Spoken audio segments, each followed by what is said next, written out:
या शिला पर से गिर न जाएं। राम जी ने गुरुदेव से हाथ जोड़कर कहा, गुरुदेव एक बात पूछें? हाँ पूछो। आप हमारे पिताजी को तो उपदेश दे रहे थे, देह भूप मन हर्षित तजहु मोह अज्ञान। इस अज्ञान जन्य मोह का त्याग करें। पर गुरुदेव हम आपसे निवेदन करते हैं, आपके मन में ये मोह कब से आ गया?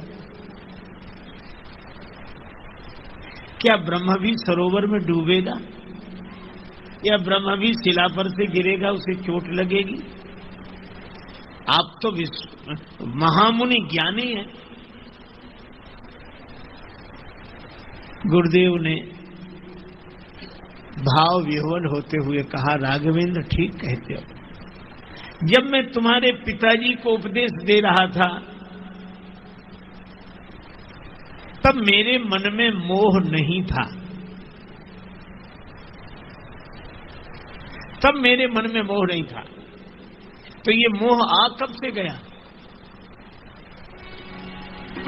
तो कहा ये मोह तब से आ गया जब से तुम्हारे पिता ने कह दिया, तुम मुनि पिता आन नहीं को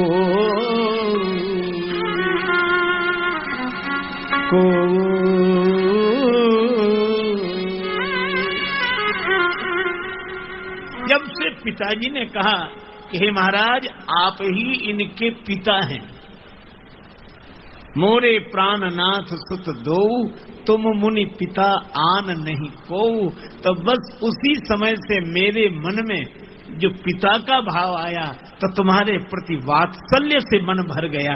और इसीलिए यह ज्ञानी विश्वामित्र नहीं, यह तो तुम्हारे पिता के भाव से भरा हुआ महात्मा का मन बोल रहा है। और इसे मोह मत कहो, ताकि मोह ममता नियराई, यह सिया राम स्नेह बड़ाई। अगर यह जगत में राग की वृत्ति हो जाए तो मोह कहा जा सकता है, आसक्ति कही जा सकती है, लेकिन यही राग की वृत्ति जब भगवान में लग जाए तो यह भक्ति है, यह परम प्रेम है, यह अनुराग है। जो राम जी गुरुदेव की बात सुनकर प्रसन्न होते हैं। भगवान से राग, भगवान से नाता। बस आगे आगे बढ़े तो ताड़का दिखाई पड़ी।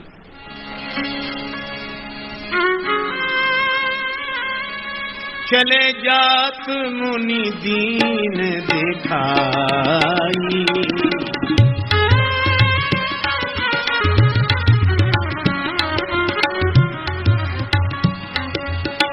सुन ताड़का क्रोध करि धाई।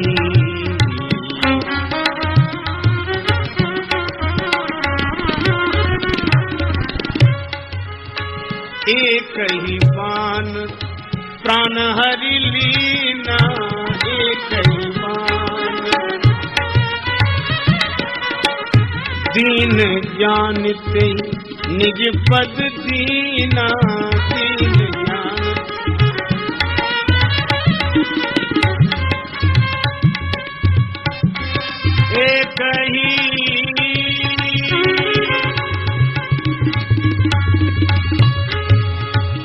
एक ही बाण प्राण हरि लीना, दीन जानते निज पद दीना।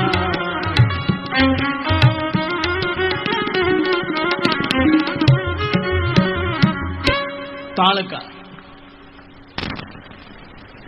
मुनि ने कहा, विश्वामित्र जी बोले, गुरुदेव, विश्वामित्र जी कहते, राम यही ताड़का है। कितना बढ़िया संकेत है। जिन विकारों से व्यक्ति हार जाता है उन्हीं विकारों की ओर संकेत करके भगवान से प्रार्थना करता है, इनसे बचा। सुन ताड़का क्रोध करि धाई, क्रोध में आई।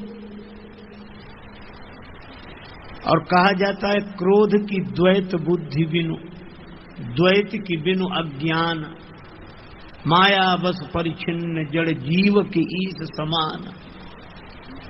क्रोध की द्वैत बुद्धि भी, द्वैत बुद्धि के बिना क्रोध आ ही नहीं सकता। और क्रोध क्या कोई विकार नहीं आ सकता।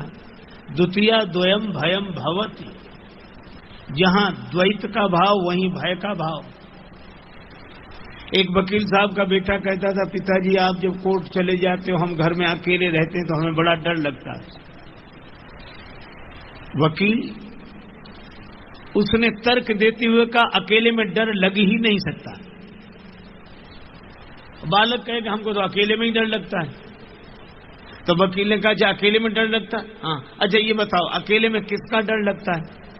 बालक बोला भूत का।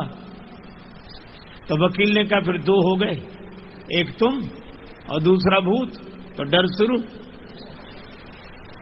अगर तुम ही तुम रहो तो डर का प्रश्न ही नहीं है।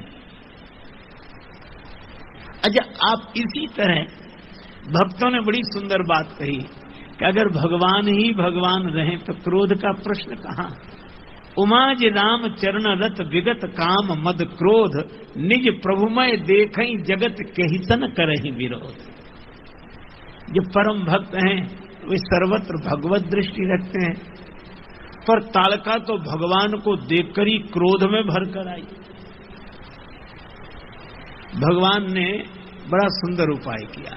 ये क्रोध की द्वैत बुद्धि मिटेगी कब? जब केवल भगवान का भाव रह जाए, भगवत भाव रह जाए एक। और इसीलिए भगवान ने एक ही बाण प्राण हरि लीना।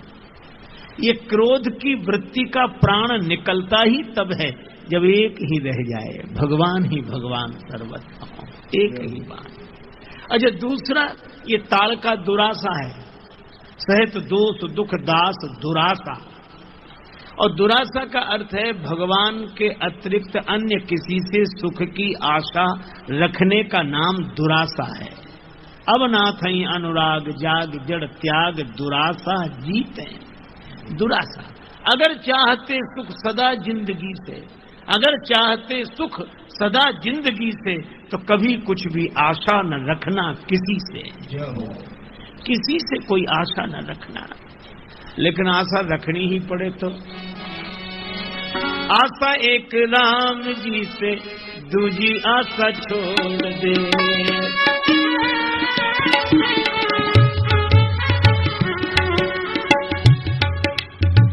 नाता एक राम जी से, दूजा नाता छोड़ दे।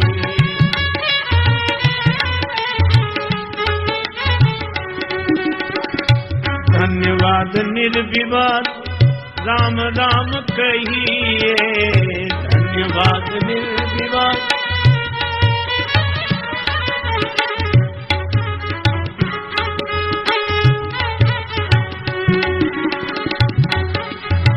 राखे राम ताही विधि रही, जाही विधि राखे राम ताही विधि रही।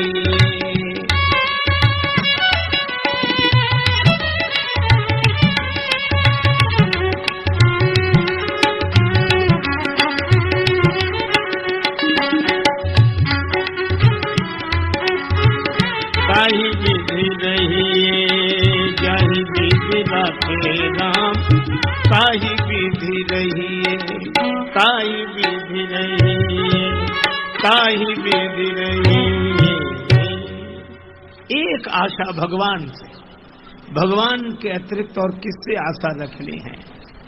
तो ये हमारी दुराशा मिट जाएगी भगवान से। भगवान ने एक ही बाण से ताड़का को मार दिया, भगवान का ही भरोसा, भगवान का ही आसरा। अच्छा, लेकिन एक अद्भुत बात है, ताड़का को श्री तुलसीदास जी दीन कहते हैं, दीन जानते निज पद दीना। अब प्रश्न यह है कि ताड़का दुष्टा है कि दीन? दीन तो वो जिसमें दीनता हो, पर ताड़का में दीनता तो नहीं दिखाई दे रही। तो श्री तुलसीदास जी उत्तर देते हैं कि दीन दो तरह के होते हैं। एक तो दीन वे जिनमें दैन्य हो, दीनता हो, और दूसरे दीन वे जिनका मन रूपी दर्पण मलिन है और ज्ञान वैराग्य के नेत्रों में मोतियाबिंद आ गया है। मुकुर मलिन अरु नयन विहीना, राम रूप देखई किमि दीना। जिनको भगवान नहीं दिखाई पड़ते, जिनका अंतःकरण निर्मल नहीं है, नेत्रों से दिखता नहीं है, वे भगवान का दर्शन कैसे करें? और जो भगवान का दर्शन नहीं कर सकते हैं उनको श्री तुलसीदास जी दीन कहते हैं। ताड़का इसी दृष्टि से दीन है।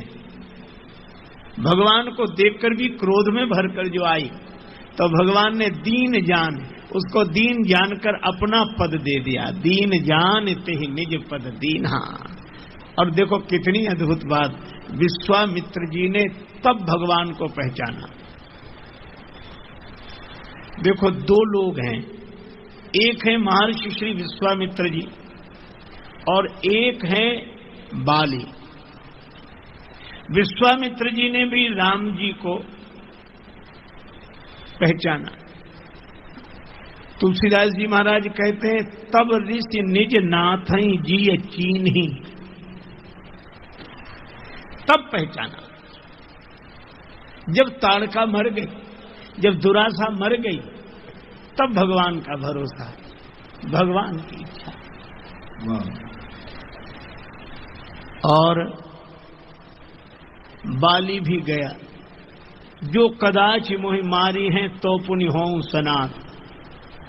अब तक तो मैं अनाथ ही था।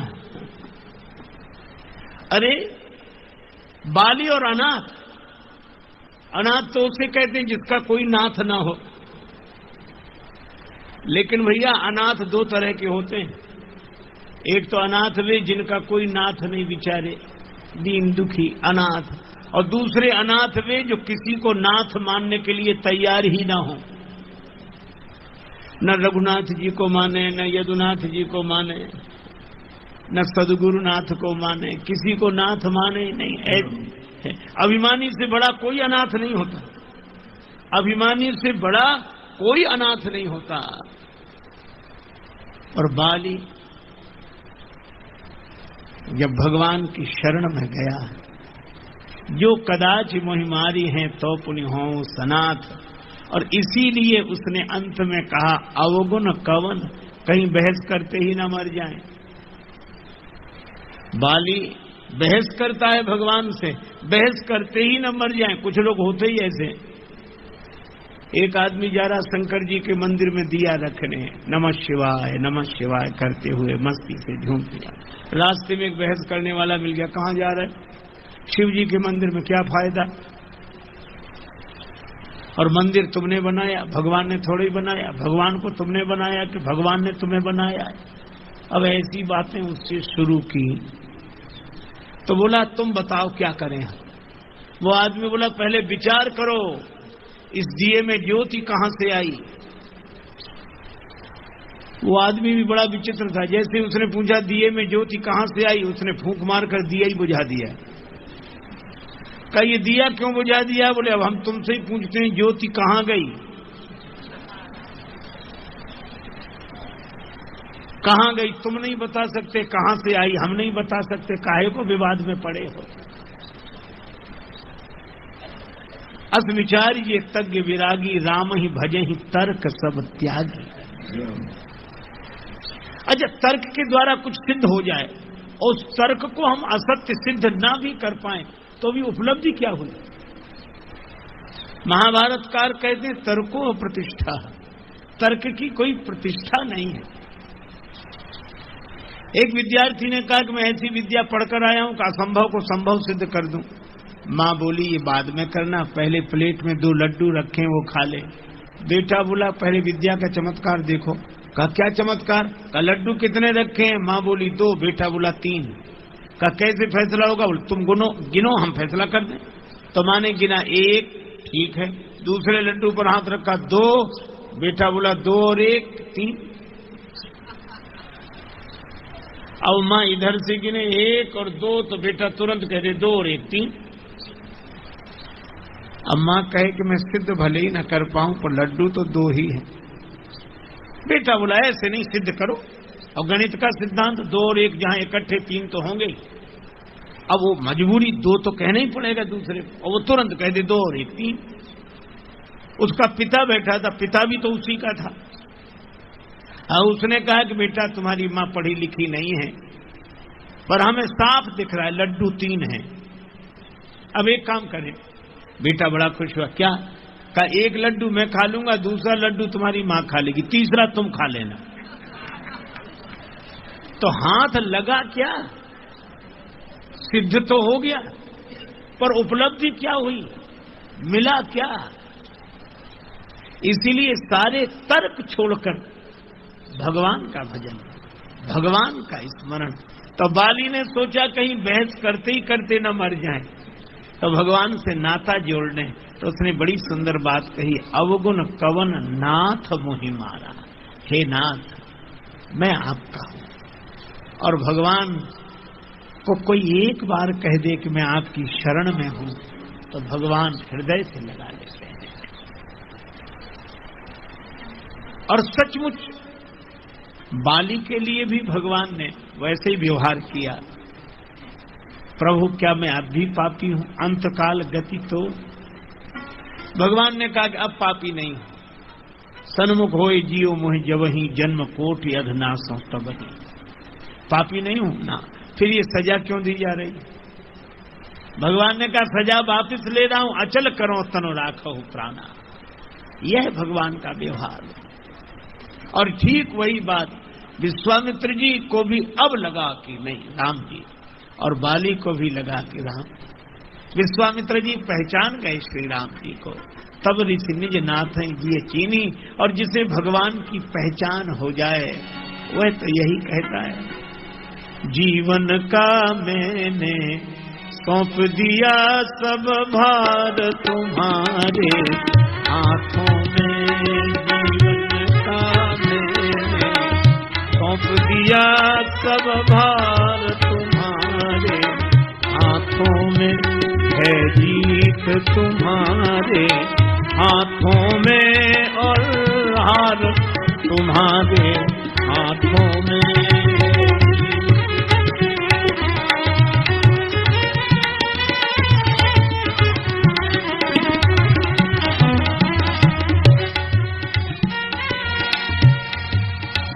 हम में तुम में बस भेद यही, हम न रहे तुम नारायण हो। हम में तुम में हम न रहे तुम नारायण हो।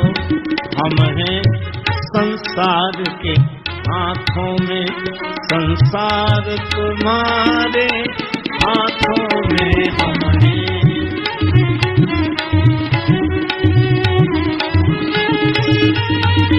हाथों में, हम हैं संसार के।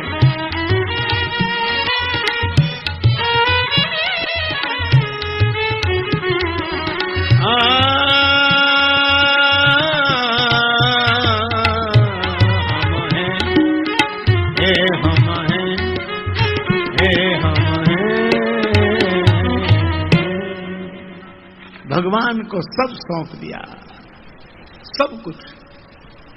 विद्या निधि को विद्या दीन है। बड़ा सुंदर संकेत। भगवान को अपनी बुद्धि समर्पित कर दी, विद्या दान कर दिया।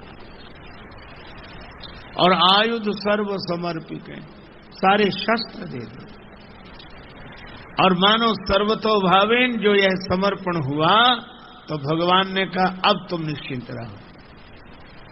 भगवान भी तब कहते निश्चिंत रहो जब समर्पण हो जाए। एक बार कोई कह दे निर्भय यज्ञ करो तुम जाइए, अब निश्चिंत होकर यज्ञ करो। और भगवान सवेरे सवेरे यज्ञ की रक्षा में धनुष बाण धारण करके खड़े हो गए।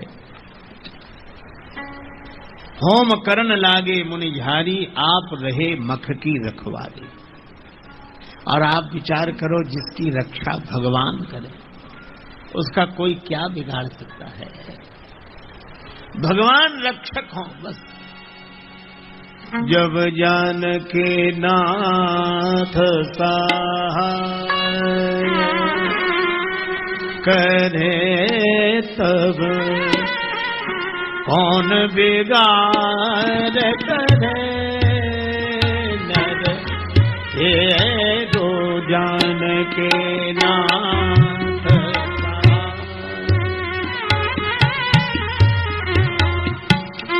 कौन बिगाड़ करे नर दे दो जान के नाथ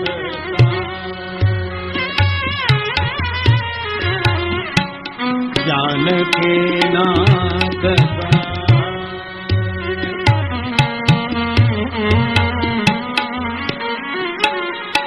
जान के नाथ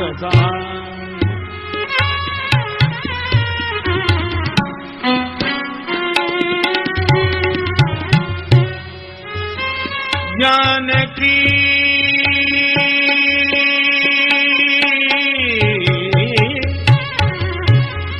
नाथ सहाय करे तब कौन बिगाड़ करे नर तेरो नाथ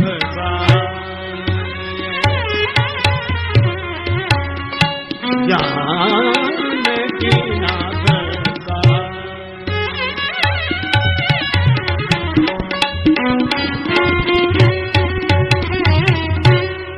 भगवान रक्षा करें।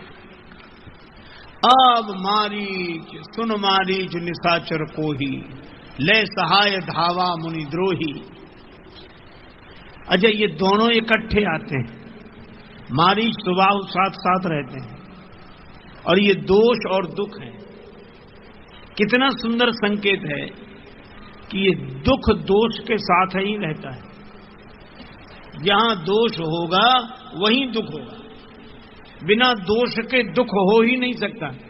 ये बात अलग है कि हमें हमारे दोष का होश न हो, हमें हमारे दोष का होश न हो, पर दुख दोष। हम ज्योतिषियों से प्रार्थना करते हैं कि हम बड़े परेशान, तो वो कहते हैं पितृ दोष है, दोष के कारण ही दुख है। इसी तरह जीवन में जितने दुख हैं सब दोष के कारण है। तो भगवान ने बिना फल का बाण मारा तो दोष दूर हो गया। सत योजन का सागर पारा, मारी दोष दूर हो गया। पर इतना सुंदर संकेत है कि दोष कितने ही दूर हो जाए पर जब तक वो मिटेगा नहीं तब तक दुख का कारण जरूर बनेगा। दोष हमें दिखाई भले ही न दे, दूर तो हो गया, आगे बढ़े। और यही मारीच फिर दुख का कारण बना। भगवान के दुख का कारण यही मारीच बना। भगवान ने दुख पूरा मिटा दिया, दोष अधमरा रहा। और उतनी देर में लक्ष्मण जी ने अनुज निशाचर कटक संहारा, मारी असुर तुझ निर्भयकारी। भगवान कुछ दिन रहे। अब भगवान ने कहा कि गुरुदेव आपका यज्ञ पूरा हुआ, अब हमें श्री अवध भेज दें। गुरुजी बोले अभी नहीं, अभी एक यज्ञ और बाकी है। कौन सा यज्ञ? धनुष यज्ञ सुनी रघुकुल नाथा, धनुष यज्ञ सुनी रघुकुल,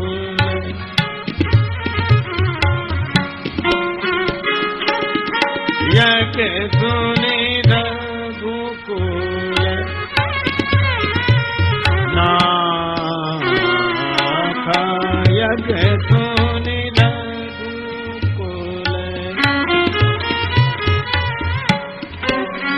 यज्ञ सुनी, यज्ञ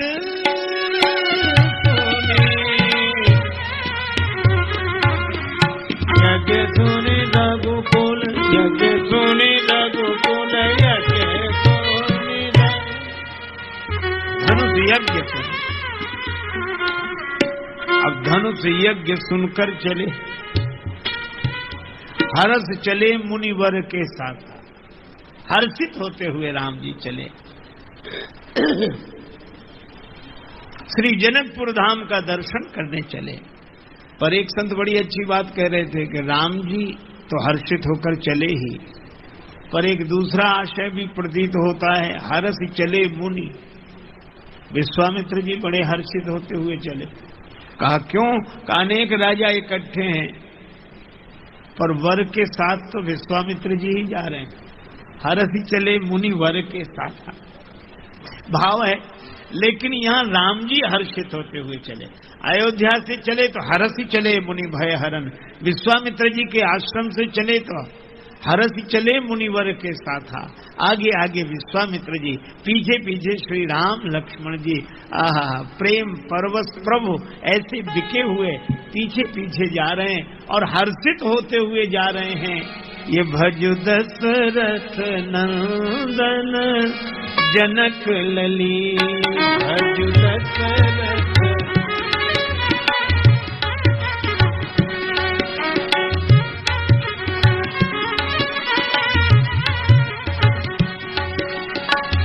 आगे आगे विश्वामित्र महामुनि, आगे आगे पाछे से लक्ष्मण अतुल बली, पाछे से लक्ष्मण अतुल बली। भज दशरथ नंदन जनक लली।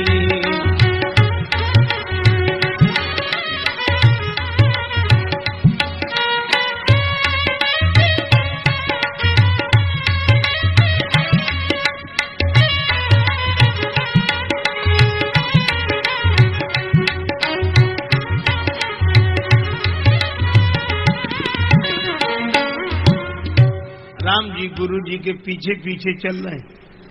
अब कितना बढ़िया महत्वपूर्ण सूत्र तुलसीदास जी ने दिया। भगवान बताते हैं कि किनके पीछे पीछे चलना चाहिए। महाजनोन गतः स पंथः, महापुरुषों के पीछे, गुरुजनों के पीछे पीछे। आ गए शौक के आखिरी मोड़ पर, राह के पेचोखम देखते देखते अब तो मंजिल पे एक दिन पहुंच जाएंगे, इनके नक्शे कदम देखते देखते। गुरु जी के पीछे पीछे। और कितना सुंदर संकेत है कि जब कोई गुरुदेव को आगे करके चलता है, जब कोई गुरुदेव के चरणों का चिंतन करते हुए उनके पीछे पीछे चलता है, ऐसा साधक ही देह नगर से चलकर विदेह नगर तक पहुंच जाता है। विदेह नगर की यात्रा करनी हो तो गुरुदेव के साथ साथ, गुरुदेव के पीछे पीछे। आहा, और सचमुच तभी भक्ति का दर्शन होता है, श्री जानकी माता का दर्शन होता है गुरु जी के पीछे पीछे। और एक अद्भुत बात है, श्री लक्ष्मण जी राम जी के पीछे, लक्ष्मण जी राम जी के पीछे। और लक्ष्मण जी बड़ा सुंदर नाम है, श्री लक्ष्मण। लक्ष्योन्मुखी मन, मन तो है पर मन में लक्ष्य पाने की लगन है। और लक्ष्य पाने की लगन जिसके मन में हो और ऐसा मन जिसके पीछे पड़ा हो, वही गुरुदेव के पीछे पीछे चलता है।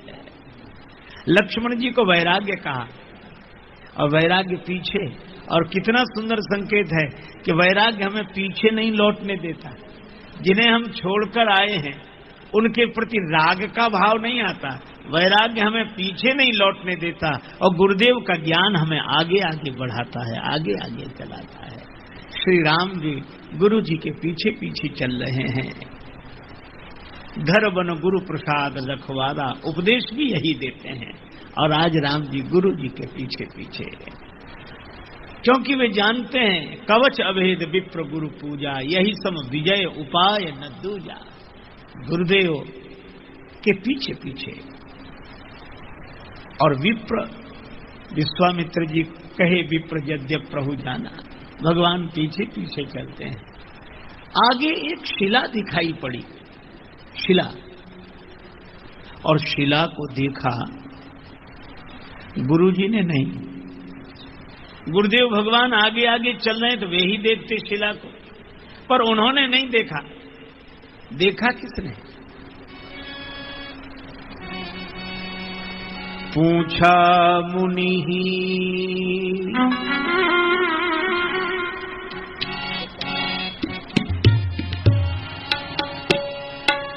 पूछा मुनि शिला प्रभु देखी पूछा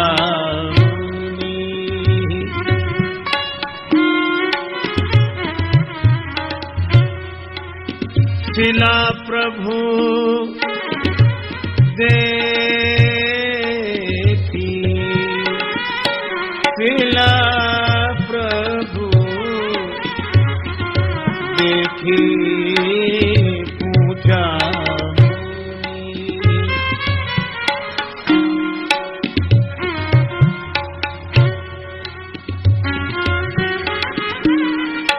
सकल कथा मुनि कही विसेखी पूजा मुनि पूजा मुनि पूजा ओ राम मुनि मुनि पूछा मुनि। गुरुजी से पूछते महाराज यह शिला कैसी पड़ी है? गुरुदेव ने नहीं देखा, राम जी ने देखा। गुरुजी ने कहा श्री राम इस शिला की ओर तो कोई नहीं देखता, आप क्यों देख रहे हैं? अरे यहाँ तो खगमृग जीव जंतु तान आए, पशु पक्षी तक यह स्थान छोड़कर चले गए, जीव जंतु तक वह जगह छोड़कर चले गए।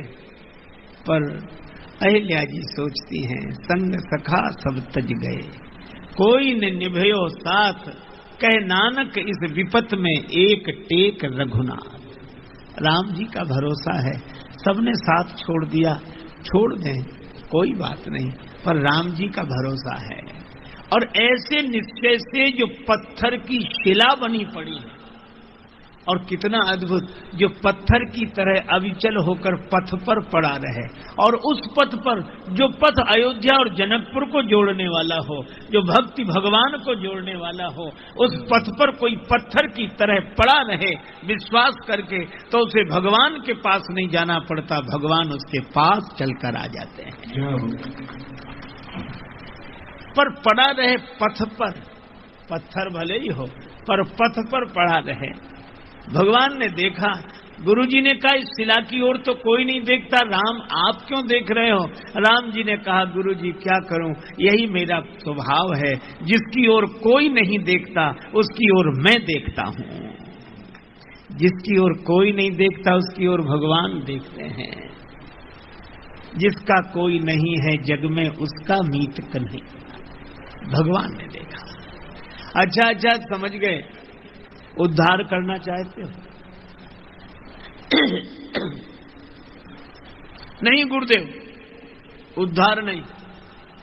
फिर का मैं तो कर्ज चुकाना चाहता हूं। तो तुम पर भी कर्ज, तुम पर भी ऋण। किसका ऋण है? भगवान ने कहा जिनसे लेना देना चलता है उन्हीं का ऋण है। तो लेना देना किन से है? क्या ज्ञानी महात्माओं से? भगवान ने कहा नहीं, ज्ञानियों से हमारा कोई लेना देना नहीं। क्यों? क्योंकि उनको हमसे कोई लेना देना नहीं। तभी तो श्री कबीर बाबा कहते हैं कछु लेना न देना मगन रहना हो, कछु लेना न देना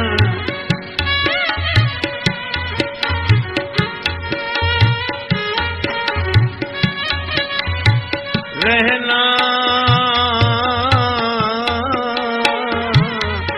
कछु लेना न देना मगन रहना हो, कछु लेना।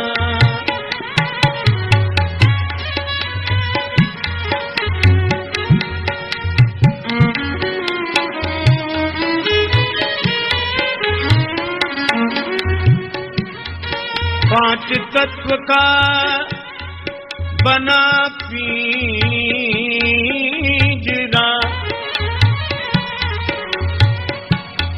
में बोल रही मैं ना, कछु देना न देना।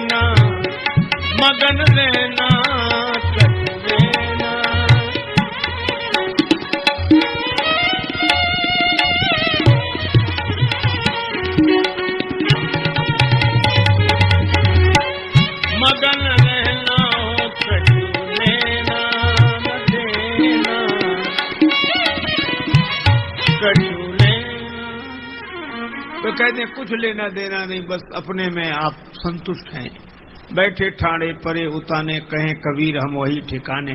भगवान कहते तुम्हें हमसे कोई लेना देना नहीं तो हमें तुमसे कोई लेना देना नहीं, तुम अपने आप में मस्त रहो।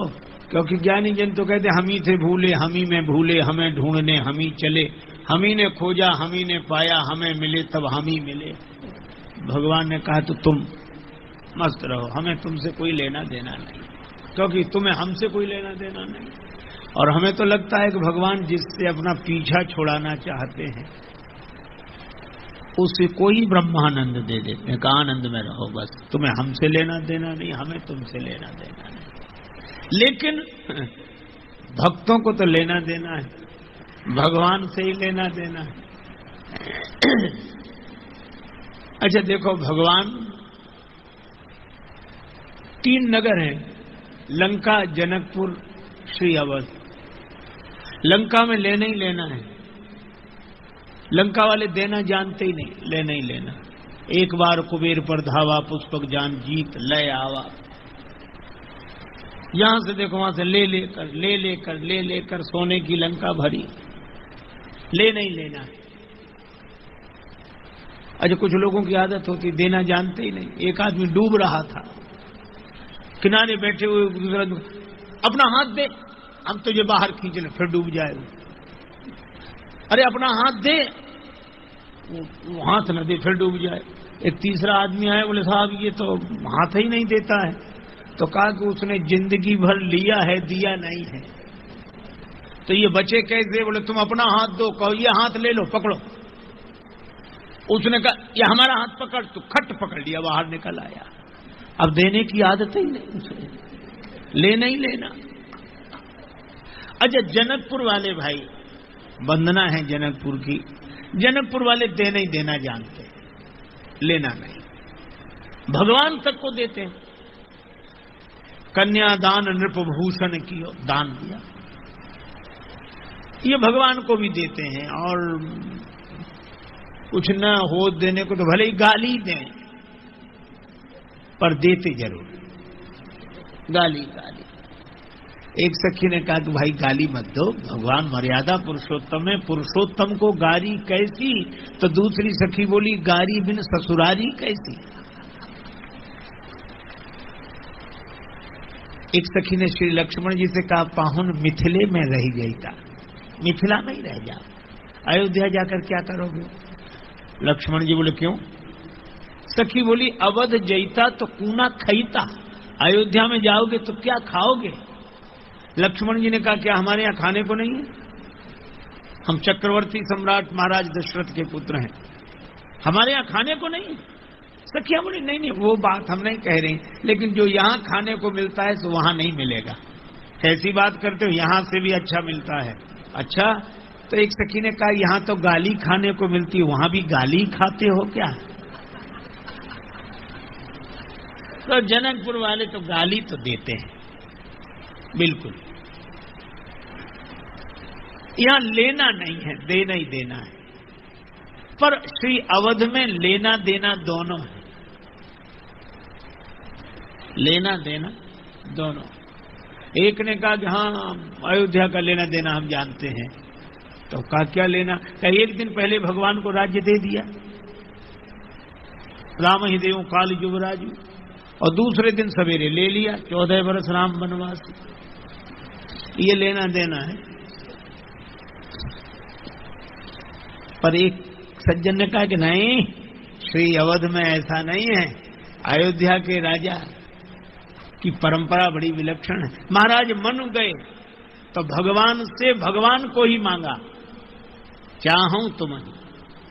और महाराज दशरथ के यहाँ कोई मांगने विश्वामित्र जी आए तो भगवान को ही दिया। जहां भगवान का ही लेना हो और भगवान का ही देना हो, उस नगरी का नाम अयोध्या है। उन्हें भगवान से ही लेना देना है। और जब जिन्हें भगवान से लेना देना है तो भगवान को उनसे लेना देना है। भगवान श्री कृष्ण से किसी ने कहा आपने द्रौपदी जी का चीर बढ़ा दिया, और इतना चीर बढ़ाया, इतना चीर कि अंत नहीं हुआ, आपके पास कहां से आया? भगवान श्री कृष्ण मुस्कुराकर बोले, हमारे पास थोड़ा ही था, फिर हम तो एक भक्त से लेते हैं दूसरे को दे देते हैं, यही हमारा भक्तों से लेना देना है। तो किससे लिया आपने? भगवान ने कहा, हमने गोपियों का चीर चुरा लिया और द्रौपदी जी का चीर बढ़ा दिया, एक से लिया दूसरे को दे दिया। हम तो यही करते हैं, हमारा लेना देना है।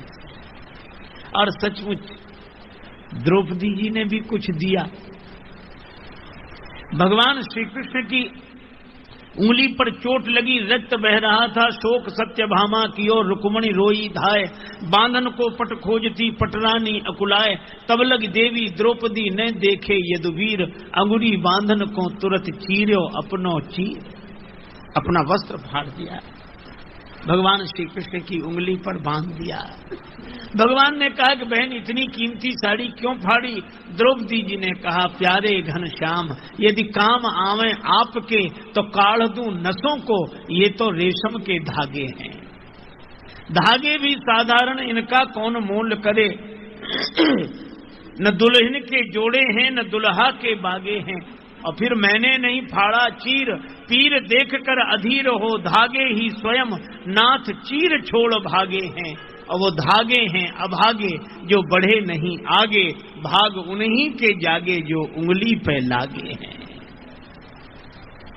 भगवान ने कहा कि तुमने दिया, मैं याद रखूंगा। और भगवान ने उसके बदले में दुस्शासन की भुजा थकित भई बसन रूप भय श्याम। ऐसे तो भगवान का लेना देना चलता है। तो विश्वामित्र जी से कहा कि भाई हमारा लेना देना तो भक्तों से ही चलता है, तो तुम पर कर्ज, हाँ जिनसे लेना देना चलता उन्हीं का कर्ज है, तो यहाँ किसका कर्ज चुकाना है? भगवान ने कहा, एक भक्त हुए प्रहलाद जी से उनके पिता हिरण्यकश्यप ने कहा, भगवान कहाँ? प्रहलाद जी बोले, कहाँ नहीं, सब जगह। कवितावली में श्री तुलसीदास जी कहते हैं, राम कहाँ? प्रहलाद जी ने उत्तर दिया, सब ठाऊं है। हिरण्यकश्यप ने कहा, खंभ में? प्रहलाद जी बोले, हाँ हाँ, सुन के नर के हरि जागे, भगवान कहाँ? जहां भक्त की हाँ, भगवान वहां। नरसिंह भगवान प्रकट हो गए, और जब से पाषाण के खंबे में से श्री नरसिंह भगवान प्रकट हुए, तब से प्रीत प्रतीत जगी तुलसी, तब ते सब पाहन पूजन लागे। और इसीलिए तुलसीदास जी एक व्यंग करते हैं, कहवे की न बावरी बात बिये थे, ये दूसरे किसी से मत कहना, बुरा भला मानेंगे। अच्छा तो कहना क्या चाहते हो? तुलसीदास जी बोले, पैज परे प्रहलाद ही के, प्रगटे प्रभु पाहन थे न हिये थे। पाषाण से भगवान प्रकट हुए, तो भगवान ने कहा कि एक भक्त ने मुझ भगवान को पत्थर के खंभे में से प्रकट कर दिया, तो मैं कैसा भगवान जो पत्थर की शिला में से एक भक्त भी प्रकट न कर सकूं? तो भक्त भगवान को पत्थर के खंभे में से प्रकट कर देता है। सूर घनेरे फिरे कन मांगत पै पद, सूर सुस्वाद कहाँ है? करताल मंजीर बजावती है, मीरा मतवारी सी याद कहाँ है? सिया राम कथा कितनों ने लिखी, तुलसी सरसी मर्याद कहाँ है? नरसिंह बसे प्रतिखंबन में, पर काढ़िवे को प्रहलाद कहाँ है? भक्त की यहाँ भगवान वहां। तो भगवान ने कहा कि ऋण चुकाना है प्रहलाद जी का, और सचमुच भक्त की भावना पत्थर में से भगवान को प्रकट कर देती है, और भगवान की करुणा पत्थर जैसे हृदय में से भी भक्ति की भागीरथी को प्रकट कर देती है। और सचमुच परसत पद पावन, शोक न सावन, प्रगट भई तप पुंज से। और राम जी को देखते ही जुगल नयन जलधार वही। यह प्रेम के कारण भगवान स्वयं अहिल्या जी के पास आए, और इसीलिए बड़भागी तो बहुत लोग हैं, लेकिन जो भगवान के पास चलकर जाएं वे बड़भागी। हम सब सेवक अति बड़भागी, संतत सगुन ब्रह्म अनुरागी। लेकिन जो भगवान के पास चलकर जाएं वे अति बड़भागी, पर भगवान जिनके पास चलकर आए वो अतिशय बड़भागी, चरण न लागी। ऐसे प्रेम पराधीन प्रभु अहिल्या माता को कृतार्थ करते हैं। अहिल्या माता भगवान का दर्शन करके धन्य होती हैं। लोग कहते हैं कि संगे दिल के आंख से आंसू नहीं आते। अगर ये सच है तो दरिया क्यों निकलते हैं पहाड़ों से? नदियों का जन्म पर्वतों से क्यों हो? कोई पिघलाने वाला चाहिए। ऐसे प्रेम पराधीन प्रभु करुणा करके अहिल्या माता का उद्धार करते हैं, क्योंकि राम ही केवल प्रेम प्यारा, जान लेहु जो जान निहारा। जय सिया राम, जय जय सिया राम।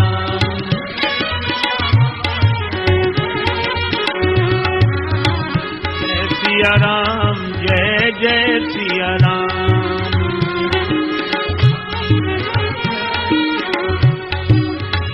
जय सिया राम, जय जय सिया राम।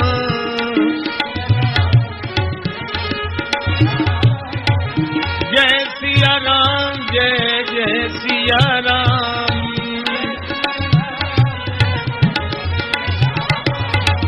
जय सिया राम, जय जय सिया राम।